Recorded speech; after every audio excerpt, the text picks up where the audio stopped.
If I'm picking something off the ground, the angles are going to be a little bit different, but you still have that basic hip and leg extension. All those components that we talked about during the squat, heels, knees, line of toes, you know, lumbar curve, that all applies to lifting something off the ground as well. That's all there. I have a fighting background. I can't throw it up in front with just my arm. Legs and hips have to be involved. Right there, that's 4 things that you can take the squat, this air squat that you just did, and you can take it outside the context of the gym, and it'll look like something you do in real life. Alright? I challenge you to do the same thing with, maybe you guys, some of you guys have been to the gym before, you've seen this where somebody lays on a surface. They attach a weight to their ankle, right? And they're pulling that weight towards their butt. Okay, where in real life can you do this where you're laying down, pulling the weight towards your butt? Not, what's that? My example I used with Dave last week was, I come home shopping, I open my cupboard door, put my suit can on my ankle, and chuck them up there. I don't want to do it. That's how I love putting away my groceries, right? That's something everyone does. Yeah, if you wear a straight jacket in your institution, maybe. But, it's pretty hard to think of circumstances like that. Another example is this motion here, right? Where outside of the gym do you see someone doing this motion? One of the moms came through with all into a puke, right? Which of course you need tons of resistance to learn. Right? Another example. Where outside of the gym do you see this movement? Right? Smart ass experts with bartending. Okay. But you know, it's pretty hard to come up with those examples where there's this one, I just gave you 4 or 5 that are pretty ready to, you know, it's pretty easy to think of that. Alright? So functional movement, characteristic number 1, does it look like something we do in real life? Alright? Characteristic number 2, it's fundamental, irreducible. Alright? What I mean by that is, we have this air squat, it's working the quads, it's working the calves to a degree. Well, then I can simply take it down to leg extensions, leg curls, and calf raise, right? And I can develop the same even leg capacity that I would with the squat, right? Doesn't quite work that way, all right? If I break it down to those individual movements, let's take an example. Power lifter. I can take a competitive power lifter, you know, as limited as their fitness might be, those moves that they do, they're pretty damn functional. You can take those guys, put them in the gym, put them on any one of those isolation machines, there's a good chance that that power lifter will take the pin, put it at the bottom of the stack and say, how many reps do you want, boss? Alright? Other way around, okay, someone who's done solely isolation work, get them under a heavy barbell and say, okay, squat this. What's going to happen? A couple things might happen. Their knees might explode, their spine might explode because they're not used to keeping it arched. It doesn't translate. The machines where you sit on it, and those machines dictate your range of motion and the course of action, right? This little skill work, the stuff is included, it's not going to translate to real strength out in the real world.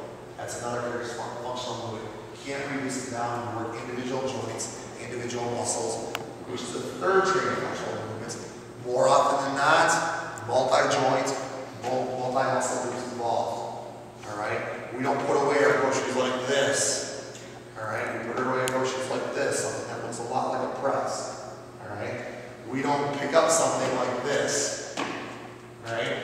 Notice you pick up something that looks a lot like that air squat that we just did. Again, the angles are a little bit different. Alright? Multiple joints involved, large group muscle, or a lot of groups of muscles being involved.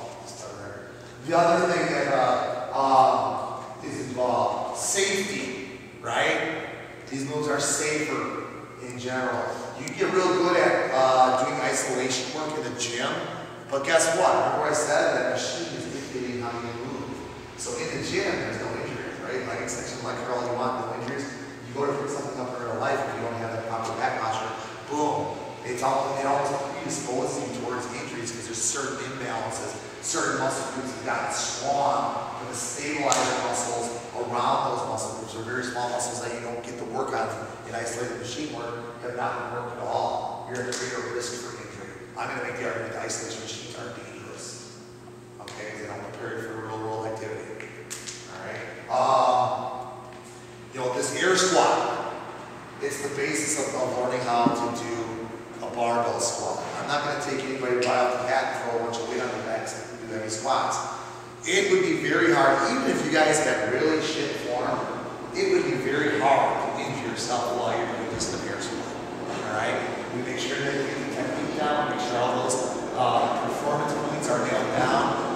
Once, actually, this tabata workout that you guys just did, one of our standards that we will use is that until you can score 15 on each round with good form, we won't even put a barbell on your back necessarily.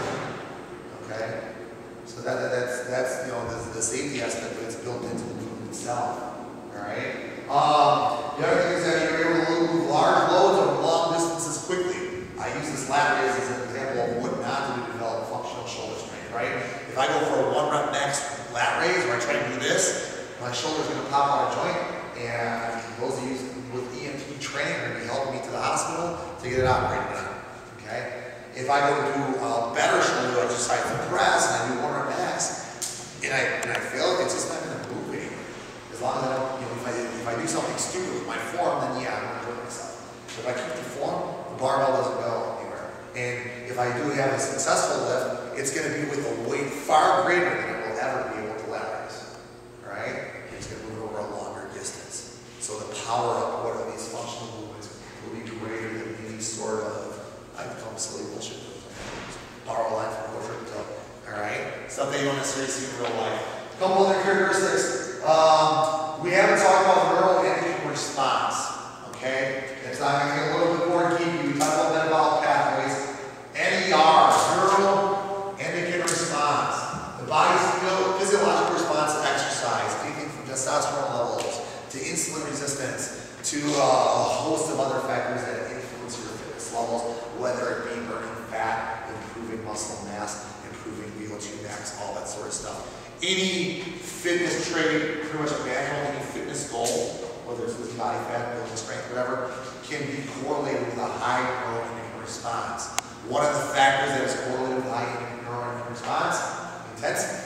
Right? You guys feel a certain amount of intensity that's not a squat workout? It's only 4 minutes long, right? You feel like you got a good workout in? Okay? So then that high intensity level, where are they going? These functional movements allow you to get that high intensity level.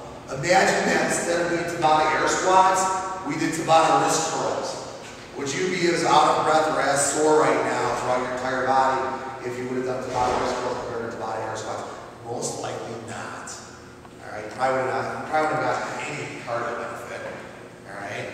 You're only working maybe one muscle or one joint, not getting the same exercise effect. So, I forgot one movement, core to extremity. Okay? Most land-based human movements, boom, this is where the power is going to come from. Alright?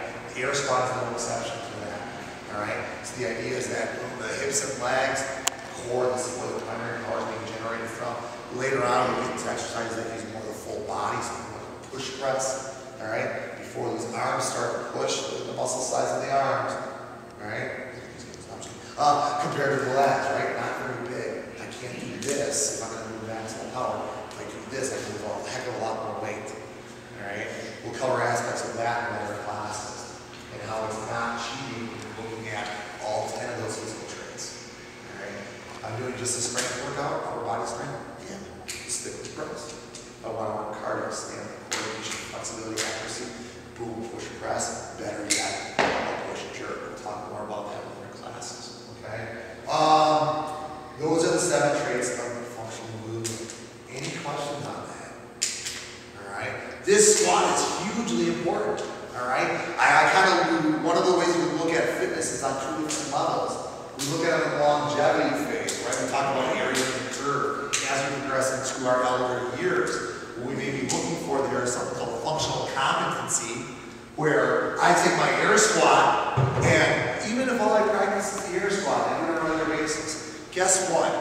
I will never have to worry about having difficulty sitting up or sitting down or standing up. I will never be that 80-year-old relative